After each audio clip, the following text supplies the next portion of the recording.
नमस्कार, मैं परीक्षित शर्मा आज फिर एक नए मुद्दे के साथ लॉ लिटरेसी के इस प्लेटफॉर्म पे आपका स्वागत करता हूं। आप सभी का बहुत बहुत धन्यवाद कि आप इस कार्यक्रम को देख रहे हैं और आपके द्वारा किए गए कमेंट से हमें एक नई ऊर्जा प्राप्त हो रही है। इस ऊर्जा से हम विभिन्न प्रकार के जितने भी कानून से जुड़े मुद्दे हैं उन पर नई नई वीडियो लेकर आपके समक्ष आ रहे हैं और इसी क्रम में आज हम लेकर आए हैं यूनिफॉर्म सिविल कोड क्या होता है। हमने इसके विषय में 3 क्वेश्चन निर्धारित किए हैं कि यूनिफॉर्म सिविल कोड क्या है, भारत के संविधान में यूनिफॉर्म सिविल कोड को लागू करना किसकी जिम्मेदारी है और किन देशों में यूनिफॉर्म सिविल कोड लागू है। इन तीनों क्वेश्चन पे बात करेंगे। तो सबसे पहले बात करते हैं कि समान नागरिक संहिता यानी यूनिफॉर्म सिविल कोड का क्या अर्थ होता है। तो होता क्या है, तो भारत में रहने वाले हर नागरिक के लिए एक समान कानून होना, चाहे वह किसी भी धर्म का हो, किसी भी जाति का हो, उसके लिए समान कानून होगा। तो इसमें शादी हो, तलाक हो, जमीन जायदाद के बंटवारे हों, सभी धर्मों के लिए एक ही कानून होना चाहिए। ये यूनिफॉर्म सिविल कोड का एक मतलब है, डेफिनेशन का उसका एक कानूनी अर्थ है। इसका मतलब एक और होता है कि इसमें निष्पक्ष कानून हो, जिससे किसी धर्म का कोई संबंध ना हो। यह एक पंथ निरपेक्ष कानून होना चाहिए जो सभी धर्मों के लोगों के लिए समान रूप से लागू होगा।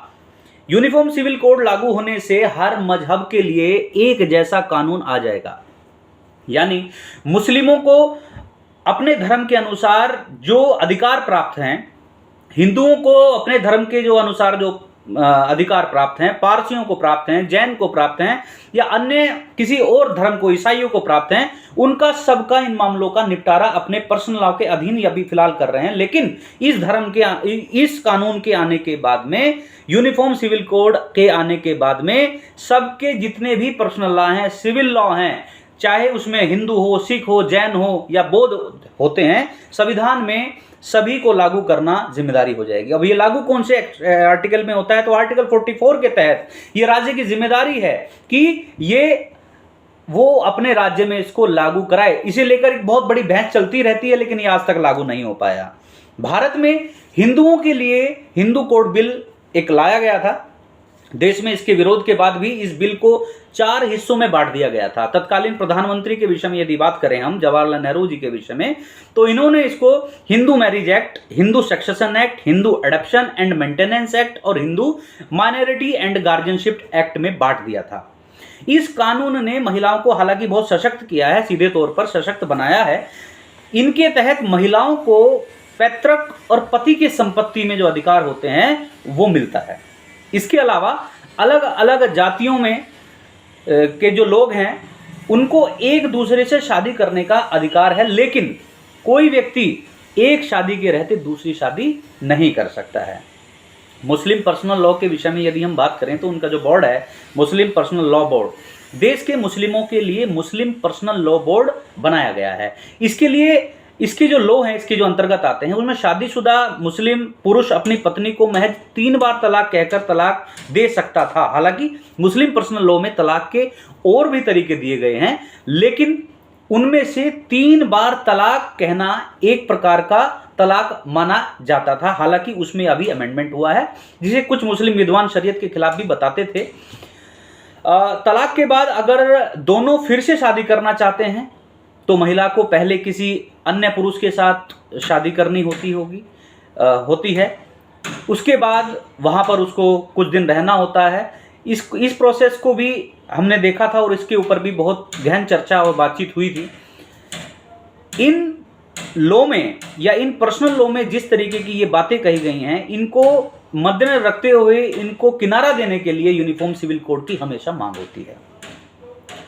यहाँ पर हमने देखा है कि मुस्लिम लॉ में किसी प्रकार का मेंटेनेंस की भी यदि बात होती है तो उसमें कई बार एलिमनी की जब छोड़ा जाता है पत्नी को तो बात नहीं होती, केवल मेहर की रकम अदा करने के बाद ही वो उसको छोड़ सकता है। हालांकि 3 तलाक पर यदि हम बात करें तो अब पाबंदी लग चुकी है और 3 साल की सजा का भी उसमें प्रावधान आ गया है। अब क्वेश्चन ही आता है कि क्यों है देश में इस कानून की आवश्यकता, यूनिफॉर्म सिविल कोड की आवश्यकता क्यों है। तो अलग अलग धर्मों के अलग अलग कानून से न्यायपालिका पर बोझ पड़ता है। समान नागरिकता संहिता लागू होने से इस परेशानी से एक निजात मिल सकता है और अदालतों में वर्षों से लंबित पड़े मामलों के फैसले जल्द सामने आ सकते हैं। शादी हुआ, तलाक हुआ, गोद लेना हुआ, जायदाद के बंटवारे में सबके लिए एक जैसा कानून होगा, फिर चाहे वो किसी भी धर्म का क्यों ना हो। वर्तमान में हर धर्म के लोग इन मामलों का निपटारा अपने पर्सनल लॉ यानी निजी कानूनों के तहत करते हैं। सभी के लिए कानून में एक समानता से देश में एकता बढ़ेगी, और जिस देश में नागरिकों में एकता होती है, किसी प्रकार का वैमनस्य नहीं होता है, वह देश तेजी से विकास के पथ पर आगे बढ़ता है।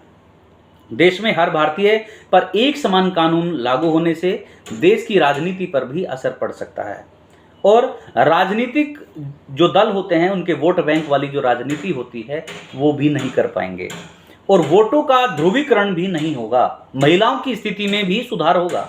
समान नागरिक जो संहिता है यदि वो लागू हो गई है या लागू हो जाए तो भारत की महिलाओं की स्थिति में 101% सुधार आएगा। कुछ धर्मों के पर्सनल लॉ में महिलाओं के अधिकार बिल्कुल सीमित हैं, जैसे अभी हमने मुस्लिमों में देखा।